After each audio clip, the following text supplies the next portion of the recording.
Next up is Bethany Wicks. Bethany Wicks lives on an acreage in Perry with her husband Kevin, they're out tonight. Cat OJ and the 37 Wicks chicks, which you'll hear about tonight. She works at ING, and it's like, is it ING night tonight? Really? A lot of you. Enjoys baking cakes, cookies, and desserts for her hobby business called Auntie Creations. Excuse me. She likes trying new things and going to new places, which has led her to their topic of her presentation tonight, the Wicks Chicks. So please welcome Bethany.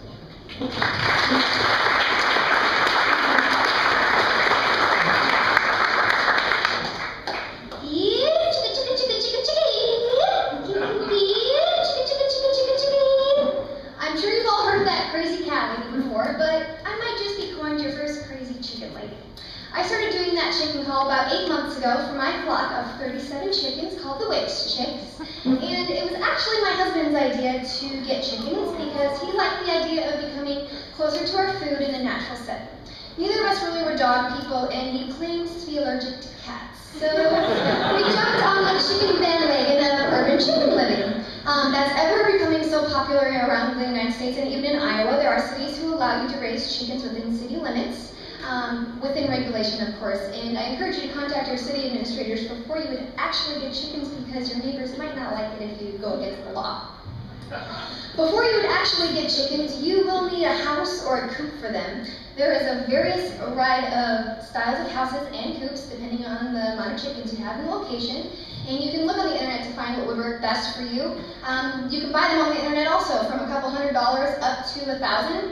We wanted more of a challenge, so we decided we were going to make our chicken coop out of leftover wood from the loft of our barn. And $30 worth of screws later, we had a one-of-a-kind chicken coop. And inside that chicken coop, we have the perfect accessories to have happy chickens. We have little posts that they can perch on. We have little ladders that go up to their little laying rooms, which we call hotel rooms, and a window and a trap door so they can go in and out as they like, and a heat lamp for when it's cold like today, and food that we just get from the local farm store. Once you have the housing in place, that's when it's time to get the chickens. There's a huge variety of chickens out there. I don't even know how many, I don't even know their names because I just make everything up since I'm not quite familiar with it. But the internet or the library is a great place to get educated. That's something that I did not do before I got chickens, and I went directly to the farm store and picked out of a nice little bucket 20 chickens.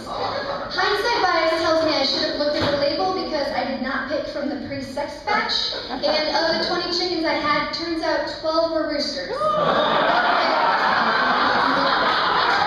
the second route we took, because we wanted more hens, we ordered from the mail from the farm store in Perry again.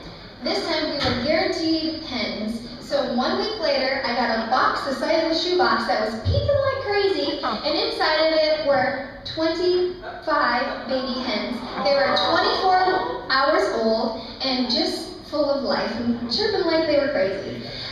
You wouldn't believe how fast chickens grow. Within a week, the fuzz on their wings had turned into feathers, and their chest had started to come in with feathers also.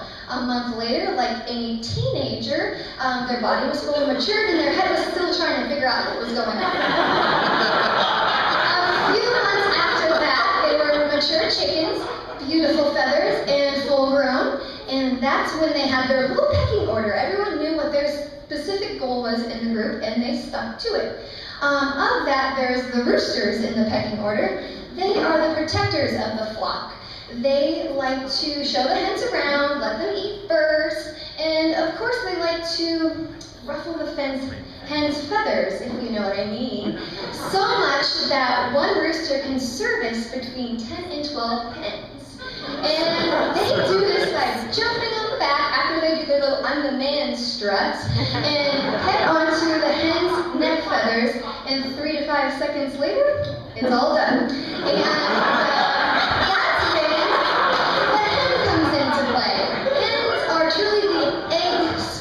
producers. A hen can produce 1 egg every 24 to 26 hours, and she starts to lay about the age of 6 months old and will continuously lay until about 2 years. An interesting thing is everyone knows there are brown eggs and there are white eggs. Well, how's that decided? Just like cows, brown cows produce chocolate milk, brown chickens produce brown eggs.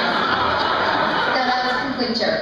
Anyways, the real truth behind it is chickens with red earlobes lay brown eggs. Chickens with white earlobes or any other color lay white or greenish colored eggs.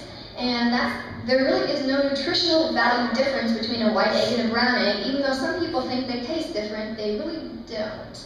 And the yolk of the egg can vary from being light yellow to kind of an orangish color, but that solely depends on the diet of the chicken, if they're free range or if they're just eating grain from whatever they're fed.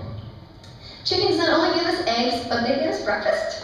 And actually, eggs are in almost everything we eat, from breakfast to baked goods. And we also get great meat from chickens, to those various chicken wings, grilled chicken, and chicken foot soup. Something you might not realize is we get a lot of other things from chickens. A wonderful free alarm clock every morning. The fashion statement of feathers in the hair that is ever so popular today. They're wonderful garbage disposal. They'll eat absolutely anything you give them. I do prefer to hold back the chicken though, because I don't feel that that's quite pleasant. And their waste is great for good gardening, and believe it or not, it's a wonderful fish food. And my favorite part about the chickens though is the companionship that they give me. Although before I got so close to I did get too close to chickens before I realized they were predators. And unfortunately, my favorite chicken got taken by a hawk. And a couple of weeks later, another possum snuck into the coop before we got it closed up. I have heard of other animals as well taking chickens. Humans are also kind of a predator. When you're driving down that gravel road really fast, you could possibly hit that brave chicken who's decided to cross the road. And also, everything that you have eaten that's chicken was once alive and most likely taken by a predator human. What better way to end this presentation than with a little chicken humor? Yikes, Pete, is that you? And that's it.